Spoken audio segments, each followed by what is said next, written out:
Naimbag nga aldaw yu amin. Nalpas man inti duty kon. Gutom na ako. As in gutom.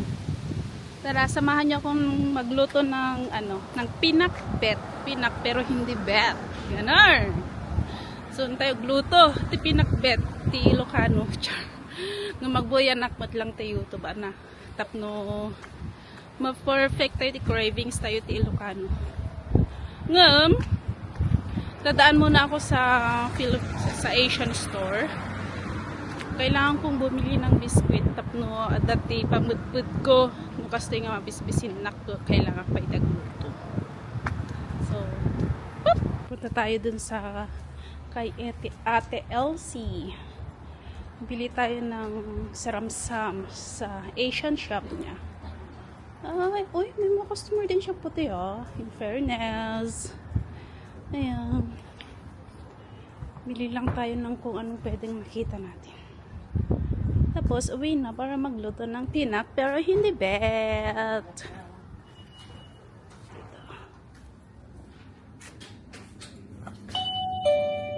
Hi, how are you?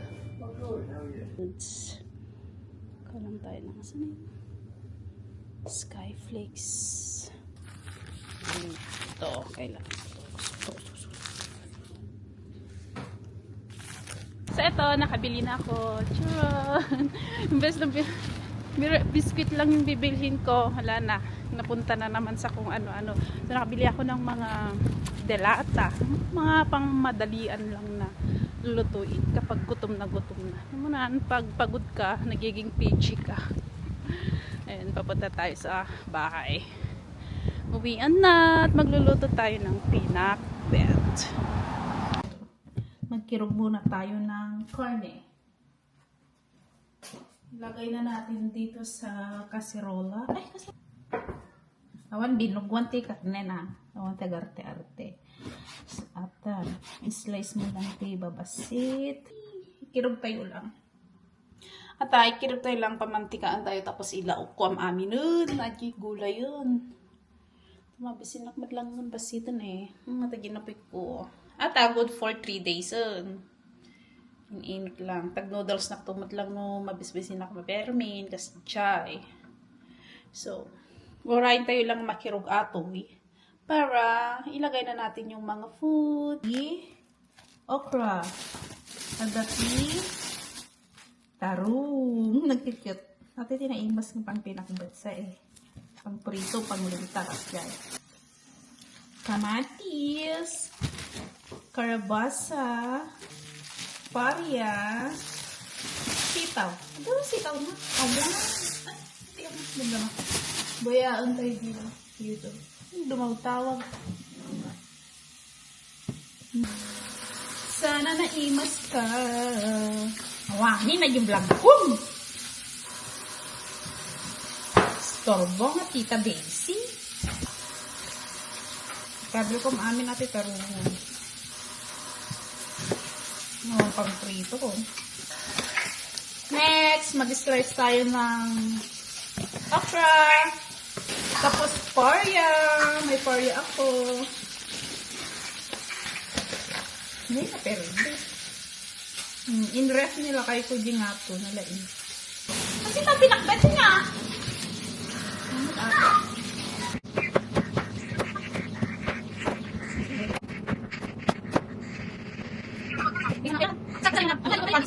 At dahil sinabi niya na may laya ang pinakbet, ilagyan natin ng laya.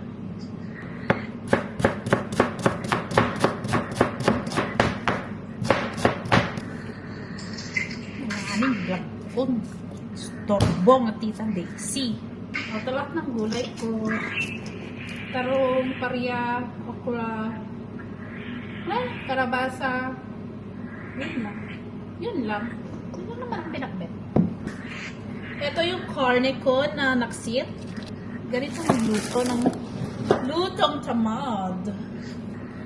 Kastoy ti luto ti pinakbet ti Ilocano. Ay, gusto niya. Gusto lang. Buyak lang. Oh! Napanood ko lang ito sa sa Facebook. Ganito daw ang pag-inakbet ng mga Ilocano. Kaya, yan. Gayahin natin kasi Ilocano ako. Yan. Okay na ba yan? Dalawang kamatis. Two tomatoes. For the pinak pero hindi. Sili.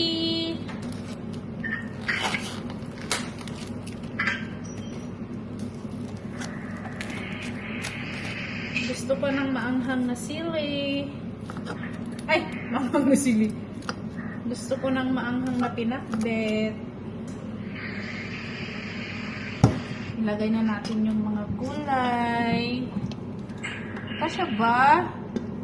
Kasya yan. Paminta.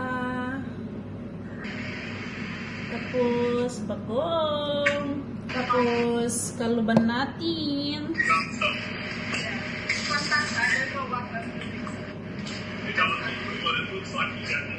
Tapos isalang na natin. Slow cook. Ayun na. Pero para hindi maksitam, ayan. Para hindi maksitam, medium fire. Medium heat. Ayan. Takkuban mo lang yan. Huwag ka nang maglagay ng danong kasi magdadanong yan sa mga gulay. Yung mga vegetables kasi, may ano na yan, may tubig sila. May contents ng tubig sa sarili nilang mundo. Antayin lang natin. Puk! Nangangamoy na siya. See, ito yung sinasabi ko na, wait. Ito yung sinasabi ko na hindi na kailangan ng tubig kasi ayan. See that? Kumukulo siya kasi nagtutubig yung gulay natin. Ayan. Sarap.